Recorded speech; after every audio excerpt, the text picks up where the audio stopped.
కాశీలో గానా శ్యామ్ షాప్ అని శారీస్ షాప్ చాలా పెద్దది. వీళ్ళ దగ్గర శారీస్ తీసుకొని డబ్బులు ఎగ్గొట్టేసి పారిపోయి వచ్చేసింది అక్కడి నుంచి.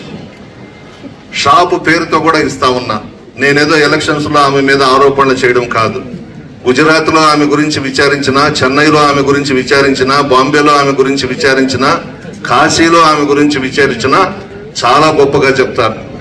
రాజకీయ ఓనమాలు తెలియని ప్రశాంత్ రెడ్డి ఈ రోజు డబ్బు ఉందని అహంభావంతో అహంకారంతో జగన్మోహన్ రెడ్డి గారిని వదిలేసి తెలుగుదేశం పార్టీలో చేరి భార్యాభర్తలు ఇద్దరు జగన్కి ద్రోహం చేసి తెలుగుదేశం పార్టీలోకి వెళ్లారు. వీళ్ళ భోగోతం, ప్రభాకర్ రెడ్డి క్యారెక్టర్ కానీ, ఈమె చేసిన పనులు కానీ మన రాష్ట్రం అంతా తెలుసు, ప్రతి ఒక్కరికి తెలుసు. నెల్లూరు జిల్లాలో పసిబిడ్డను కదిలించిన ఈమె సంగతి చెప్తారు, ప్రభాకర్ రెడ్డి సంగతి చెప్తారు. చాలా కేసులు కూడా ఉన్నాయి ఈమె మీద. ఈ విధంగా డబ్బులు